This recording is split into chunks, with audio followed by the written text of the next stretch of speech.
comme une lampe.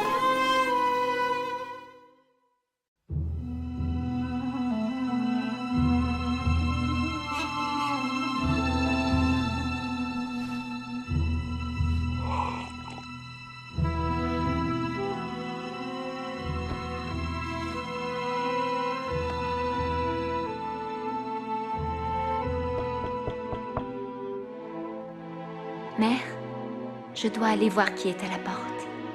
Quand je reviendrai, j'aimerais que tu reprennes un peu de soupe.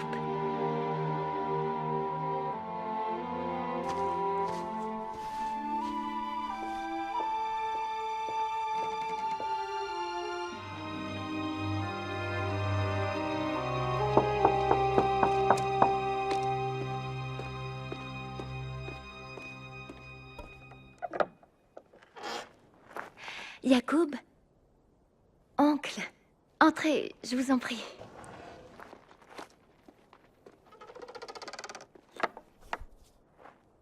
Bienvenue et veuillez attendre ici.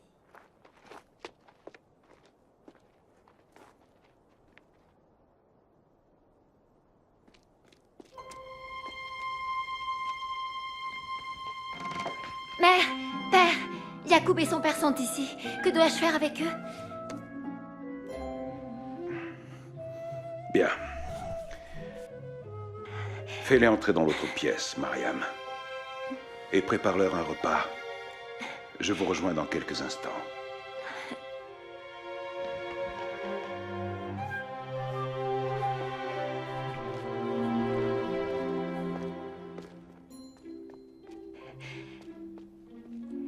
Entrez donc. Père vous accueillera dans quelques minutes. Nous sommes très heureux de votre venue. Que cette maison soit comme la vôtre.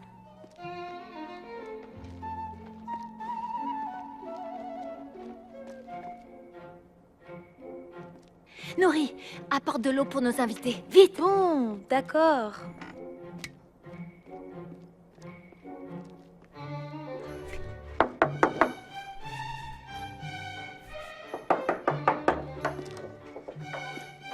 Oui, qu'est-ce que tu veux? Yacoub et son père sont là. Il faut préparer un repas. Viens, dépêche-toi. D'accord, j'arrive aussi vite que je peux. Vite!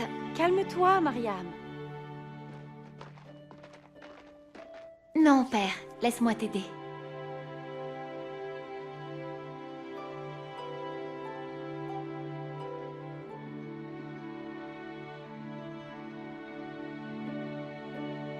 Aide-le à le mettre.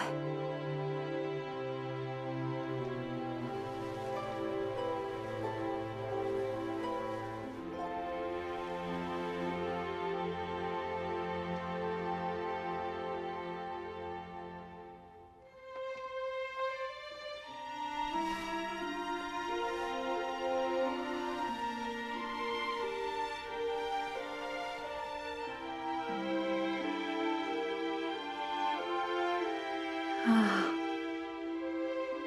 c'est bien. Conduis-moi vers eux, Mariam.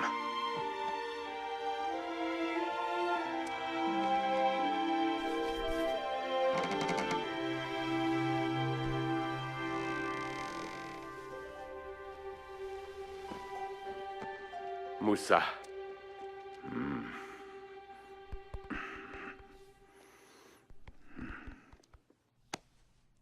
Bonjour, oncle Moussa.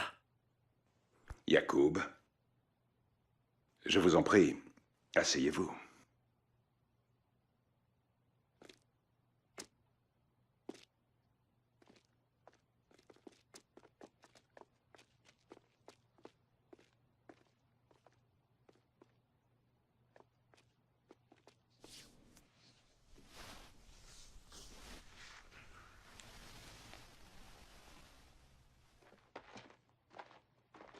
Content de te voir, Moussa. Je suis désolé du malheur qui te frappe. Je prie pour que Dieu te guérisse et te rende bien vite la santé. Que Dieu entende tes paroles. Oui. Comment puis-je t'aider aujourd'hui, cher voisin? Je suis venu pour... au sujet de mon fils Yacoub. C'est un bon jeune homme et je pense qu'il ferait un bon mari pour ta fille.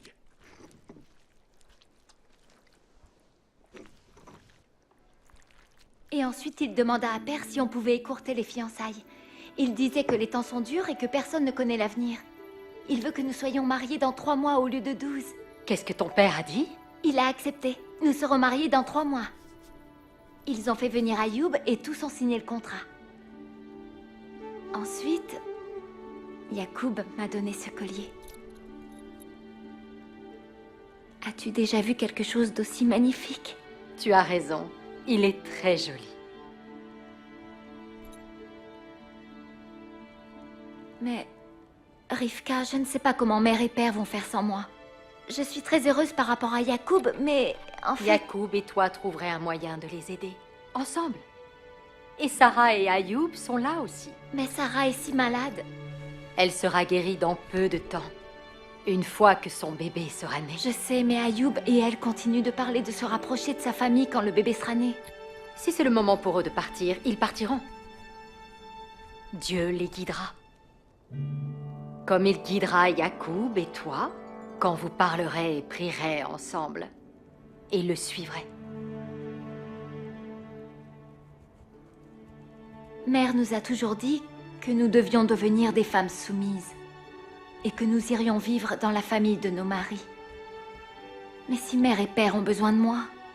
La soumission est aussi un acte de foi, Mariam. Nous n'avons pas encore commencé notre vie commune que déjà je suis troublée. Oh, Rivka, je ne sais déjà pas comment être moi et... Maintenant, je suis supposée savoir comment être une épouse. En 3 mois, je n'y arriverai jamais. Mariam, être une femme soumise ne signifie pas que tu n'es pas toi-même. Yacoub en apprenant à t'aimer, et toi à te soumettre à lui, et à vous soumettre l'un à l'autre devant Dieu, vous deviendrez ces personnes uniques que Dieu vous a préparées à être. Donc, me marier avec Yacoub m'aidera à devenir une personne meilleure? Je n'ai pas dit ça, Mariam. Le fait d'être marié ou non n'influe pas sur notre valeur et notre maturité. Chacune de nous a sa propre voie et nous grandissons en lui obéissant, en le servant et en servant les autres. Je veux pouvoir servir mère et père. Tu devrais en parler à Yacoub. Tu veux dire maintenant? Eh bien, n'êtes-vous pas en train de planifier votre vie à deux? Si, je le suppose. De prendre des décisions? Si. Alors, dis-lui exactement comment tu vois les choses. Qu'il n'ait pas à deviner ce que tu penses. Dis-lui ce qui est important pour toi. Non pas pour le forcer à faire les choses comme tu le voudrais, mais pour qu'il prenne les meilleures décisions. Ton avis lui est nécessaire. Mariam, regarde toutes ces lampes que nous avons nettoyées et remplies d'huile. Elles sont magnifiques. Tu en as tellement de différentes. J'aime les lampes. Mais vois-tu, elles servent toutes à la même chose. Et c'est... À briller. Tout à fait. Mais elles brillent toutes de façon différente. Celle-ci fait de très beaux jeux de lumière sur le mur. Celle-ci jette une forte lumière sur les registres de mon mari quand il travaille tard le soir. Et celle-ci est très vive. Celle-là donne une lumière plus douce. Toutes les lampes ont des choses en commun. Elles doivent toutes être nettoyées et remplies d'huile avant que leur flamme n'éclaire. Mais chacune d'elles peut avoir un éclat bien différent des autres. Jésus a dit que toi et moi sommes comme des lampes. Il nous a dit de faire briller notre flamme. Notre but est de briller de la lumière de Dieu dans le monde. Mais chacune de nous le fait de façon légèrement différente. Donc, je suis comme une lampe? Oui. Où que tu ailles, ton but sera toujours le même. Faire briller ta flamme. Parfois, je pense que j'éteins la flamme. Quand je me dispute avec Sarah. C'est pareil pour tout le monde. Oh, mais toi, je trouve que tu es une lampe particulièrement belle. Et quelle que soit la maison où tu te trouveras, souviens-toi de briller comme Dieu t'a préparé à briller. Ta beauté devant Dieu vient du fait d'être celle qu'il t'a préparée à être. Certaines des plus belles femmes que je connais, et c'est de leur beauté intérieure que je parle, cette lumière en elles, ces femmes ont dû briller dans les pires moments et les pires endroits. Elles ont dû dépendre de Dieu pour remplir leur lampe chaque jour, instant après instant. Mais alors, il brille à travers elles, d'un éclat qui te coupe presque le souffle. Quels sont ces pires moments?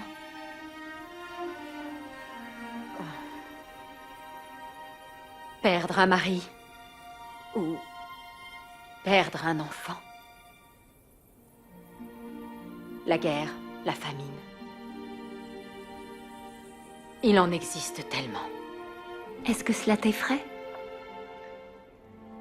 Bien sûr que non. Si nous essayions d'imaginer toutes les choses difficiles qui peuvent arriver, ce serait très dur. Tu sembles toujours briller même quand c'est dur. Ce n'est pas ce que je crois. Je ne brille pas toujours comme je le devrais. Penses-tu parfois que ta vie serait plus facile si tu n'avais pas été mariée? Plus facile?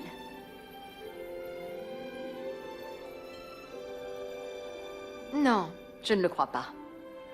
Ce serait difficile, mais autrement.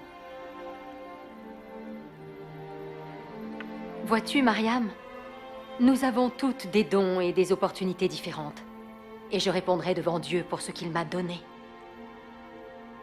Mes dons, ce que je suis, ne changeraient pas si je n'étais pas mariée. Sarah a une amie qui n'est pas mariée, et je pense que les autres la regardent de haut à cause de cela.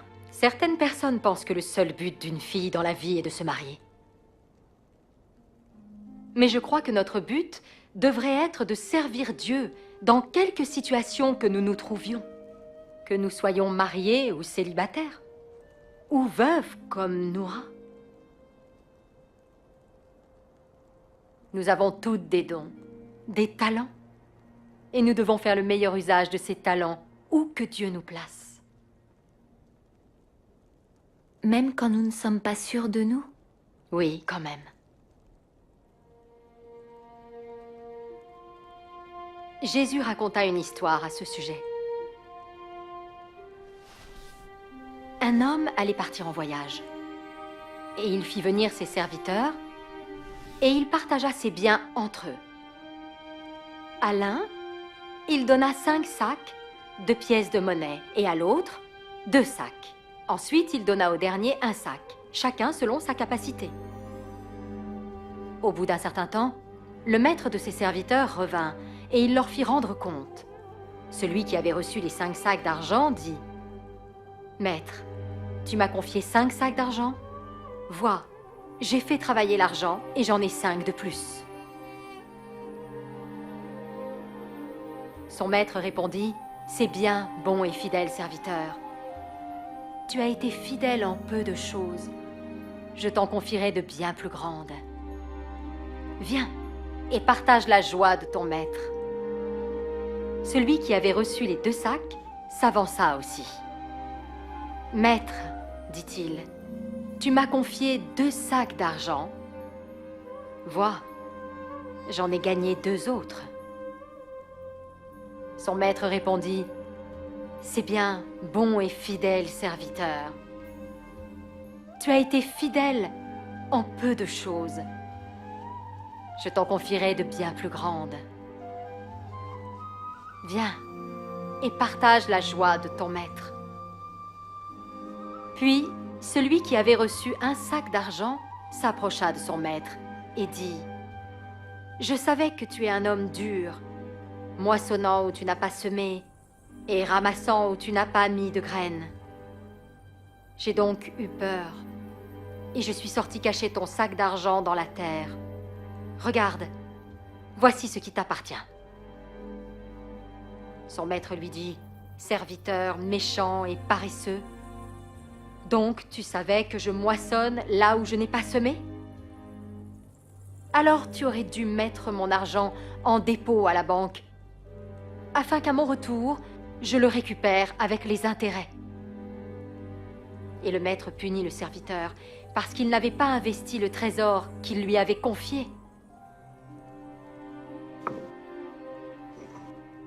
Dieu nous a donné un trésor à chacune, Mariam. Que nous soyons mariés ou célibataires, avec des enfants ou sans enfants, riches ou pauvres. Il a mis en chacune de nous différents dons et talents. Nous devons valoriser ce que Dieu nous a donné et nous investir pleinement dans le monde et la vie, entourée de nos familles et amis. Quand nous l'aurons fait, nous serons à même de monter vers lui, le voir face à face, au dernier jour, et connaître pleinement la joie de son approbation. Et ce jour-là, nous brillerons vraiment. Il brillera à travers nous. Mariam, je veux te donner cette lampe. Considère-la comme mon cadeau de fiançailles. Et en la regardant, pense à tout ce que Dieu t'a confié et souviens-toi toujours que tu brilles de l'amour de Dieu partout où tu vas. Mais Rivka, elle est tellement belle. Je ne peux pas. Ma chérie, elle n'est pas assez belle. Tu es une enfant de Dieu. Tu es une princesse dans le royaume des cieux. Tu es une petite sœur du roi des rois et du Seigneur des seigneurs. Prends-la. Et souviens-toi toujours, quoi que tu fasses, où que tu ailles, que tu vis dans le Christ. Mais je ne peux pas. Oh, tu dois, j'insiste, et je ne te laisserai pas partir sans elle. J'ai tant de choses à discuter avec Yacoub, mais je dois retourner voir mère et père. Tu ne peux pas partir sans ça.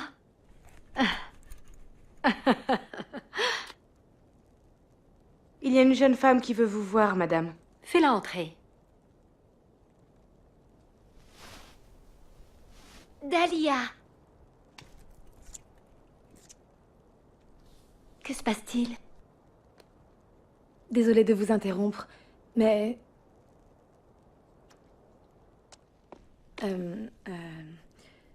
Ma mère est très malade. Et j'ai appris que vous avez reçu de Dieu le don de guérir. Voudriez-vous venir aider ma mère? Je n'ai aucune puissance moi-même. Mais Dieu, si. Je vais venir avec mes remèdes. Et je peux aussi prier pour elle. Je viens avec vous. C'est sur mon chemin. Allez-y, je vous rejoins.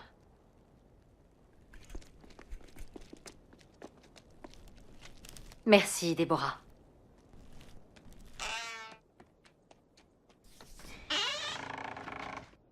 Mariam, c'est quoi ce collier?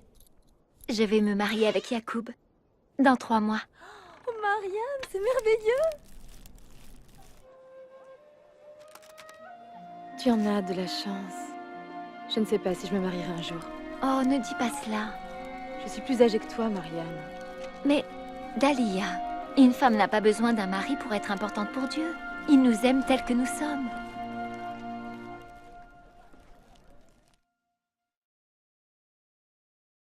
Quelles étaient les inquiétudes et les craintes de Mariam par rapport au fait d'épouser Yacoub?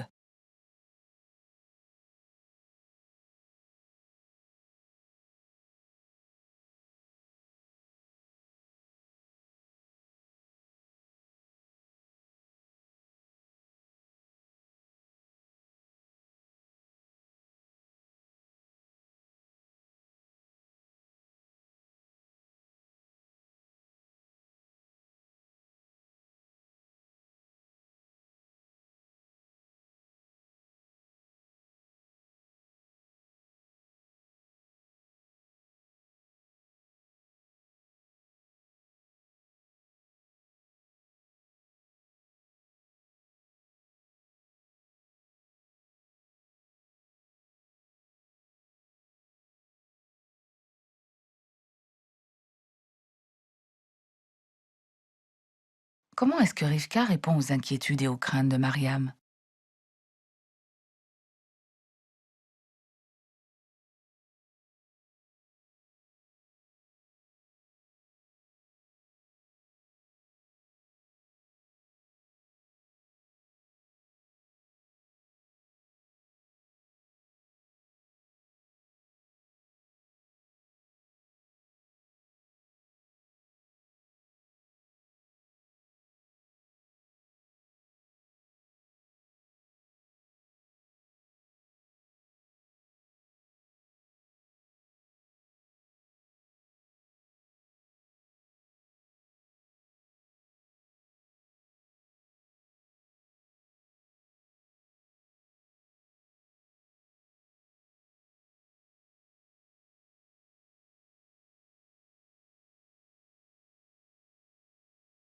Que dit Rivka au sujet de la valeur et de la raison d'être de chacun devant Dieu?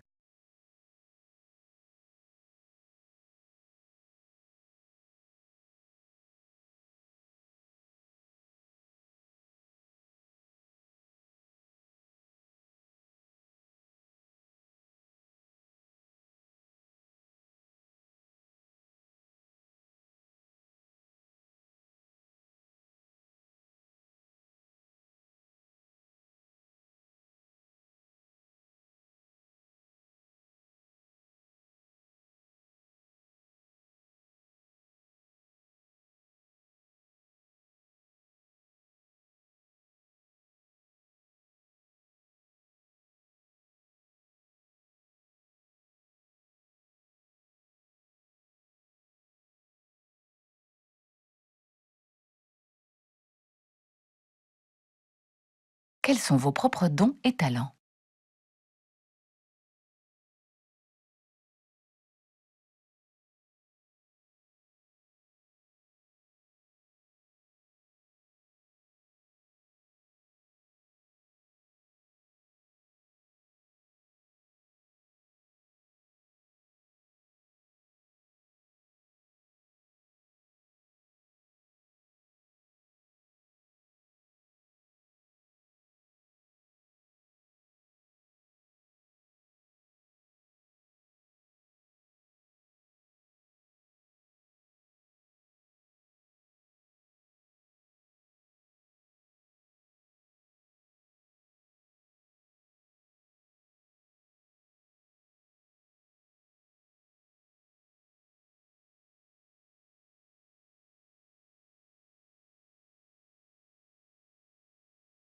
Qu'est-ce que la parabole sur les talents nous apprend à propos de nos dons?